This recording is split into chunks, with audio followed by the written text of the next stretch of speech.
বৃষ্টি ভেজা পথে আপনজনদের সঙ্গে এক টুকরো সুখ। কখনো কখনো জীবনে খুব বেশি কিছু লাগে না, একটা ফাঁকা রাস্তা, চারপাশে সবুজের মায়া, আকাশ থেকে ঝরে পড়া হালকা বৃষ্টি আর পাশে নিজের আপন মানুষগুলো থাকলেই মনটা ভরে যায়। আজ ঠিক তেমনই একটা ছোট্ট সুন্দর মুহূর্তের সাক্ষী হলাম। আমরা তিন মা মেয়ে মিলে স্কুটিতে করে বেরিয়ে পড়েছি। চারপাশটা একদম শান্ত, রাস্তা প্রায় ফাঁকা, আকাশটা মেঘে ঢাকা আর টুপটাপ করে হালকা বৃষ্টি পড়ছে। আমি আস্তে আস্তে আস্তে স্কুটি চালাচ্ছি। সামনে লম্বা ফাঁকা রাস্তা, দুপাশে সবুজের সমারোহ, আর আমার মেয়ে ছাতা ধরে বসে আছে। ছোট্ট একটা ছাতার নিচে যেন আমাদের পুরো পৃথিবীটাই গুছিয়ে গেছে।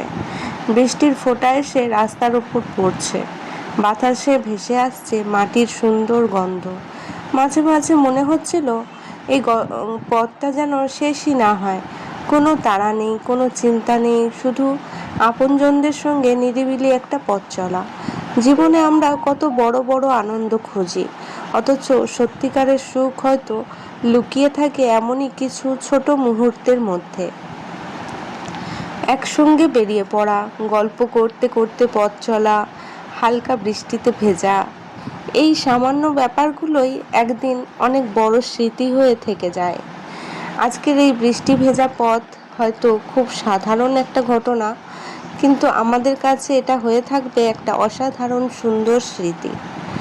সময় চলে যাবে, রাস্তা বদলে যাবে, দিনও বদলে যাবে, কিন্তু আজকের এই মুহূর্তটা, আমার মেয়ের হাতে ধরা ছাতাটা আর বৃষ্টির সাথে ধীরে ধীরে এগিয়ে চলার সেই অনুভূতিটা মনের মধ্যে ঠিক এমনই থেকে যাবে।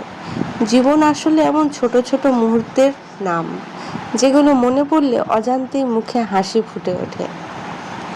বৃষ্টি ভেজা পথ, পরিবারের সাথে, মেয়ের সাথে সুন্দর মুহূর্ত, এগুলোই আমার জীবনের অনেক বড় পাওয়া।